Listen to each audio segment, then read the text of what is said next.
Hello everyone, ನಾನಿವತ್ತು tasty ಆಗಿರೋ bounty chocolate ಹೇಗೆ ಮಾಡೋದು ಅಂತ ತೋರಿಸ್ತೀನಿ.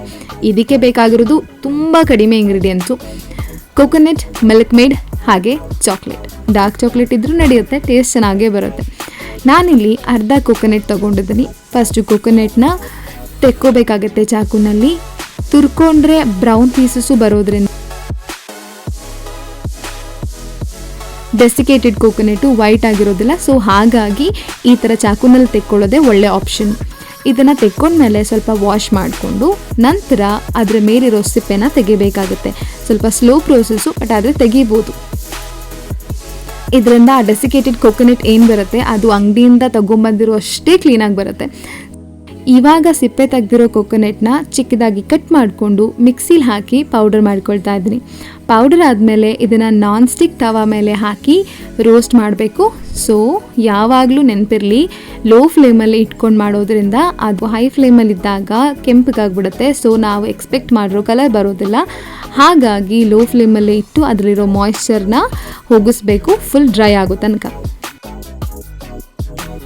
ಫುಲ್ ರೋಸ್ಟ್ ಆದಮೇಲೆ ಇದನ್ನು ಒಂದು ತಟ್ಟೆಗೆ ಹಾಕ್ಕೊಂಡು ಇದಕ್ಕೆ ಮಿಲ್ಕ್ ಮೇಡನ್ನ ಹಾಕ್ಕೊಬೇಕು. ಮಿಲ್ಕ್ ಮೇಡ್ ಹಾಕುವಾಗಲೂ ಅಷ್ಟೇ ಜಾಸ್ತಿ ಹಾಕೋಬಾರ್ದು. ಎಷ್ಟು ಉಂಡೆ ಕಟ್ಟಕ್ಕಾಗೋಷ್ಟು ಬೇಕಾಗುತ್ತೆ ಅಷ್ಟು ಮಾತ್ರ ಹಾಕೊಂಡ್ರೆ ಸಾಕಾಗುತ್ತೆ. ಜಾಸ್ತಿ ಹಾಕಿದ್ರೆ ಉಂಡೆ ಕಟ್ಟಕ್ಕಾಗಲ್ಲ.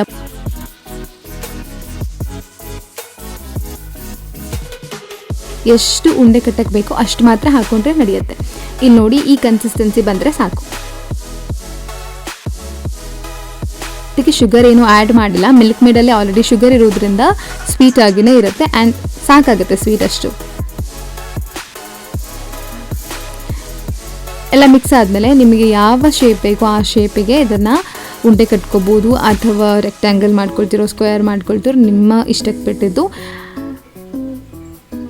ಶೇಪೆಲ್ಲ ಆದಮೇಲೆ ನನಗೆ ಅರ್ಧ ಕೊಕೊನೆಟಲ್ಲಿ 8 ಪೀಸ್ ಆಗೋಷ್ಟು ಕೊಕೊನೆಟ್ ಬಾಲ್ಸ್ ಬಂತು.